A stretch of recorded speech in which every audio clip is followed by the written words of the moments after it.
So we have the 2016 YZ450F. We had our intro day with Yamaha at Comp Edge and had a full day of riding the new bike.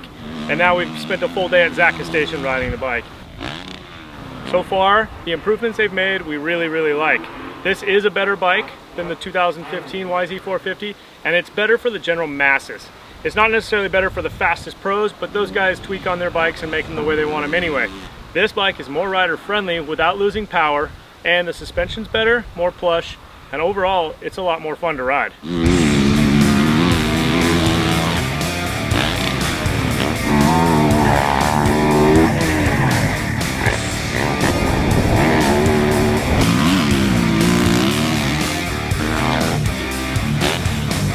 The 2016 frame remains relatively unchanged, minus 12 millimeters of additional material near the swing arm pivot for additional rigidity. Also, the upper motor mounts are a different material and slightly thicker, further increasing rigidity of the frame. The front rotor is now 270 millimeters compared to the old 250 millimeter, and the brake pad material is changed for better braking and more power. To increase rideability and off-idle power delivery, the 2016 Yamaha YZ450F received new intake and exhaust cams. Suspension changes for 2016 include a softer rear spring for the shock, while the triple clamps went from a 22mm offset to a 25mm offset, reducing the trail but increasing the overall stability of the bike. New valving in the shock and fork creates a nice plush feel while still holding up over the big bumps. Taller riders out there will appreciate the 5mm lower foot pegs.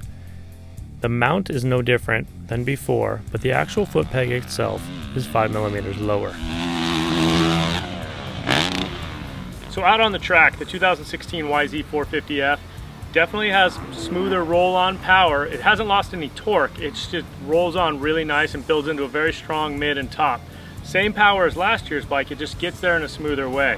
One of the things we kind of noticed with the softer rear spring rate and the increased offset on the triple clamps is the front end had a little bit of a vague feeling, and that went completely away when we lowered the triple clamps, actually slid the forks up in the triple clamps 5mm to show a little more fork leg.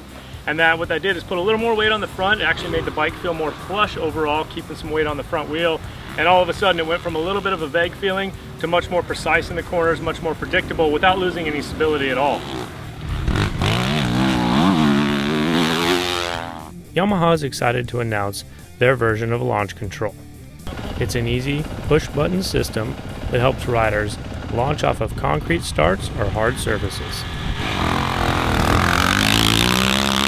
We tested both on concrete and in loamy dirt with the launch control, finding that it really helped on concrete starts, but not so much in loamy, traction-filled conditions.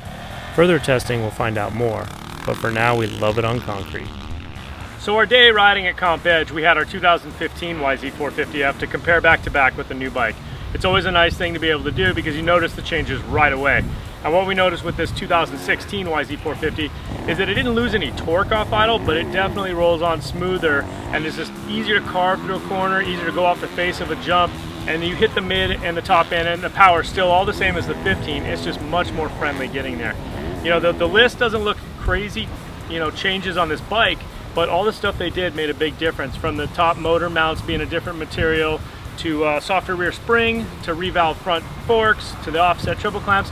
Everything they did just made this bike more friendly to ride, more fun, and just more consumer friendly, really, without losing the overall power and excitement that the YZ450 is known for.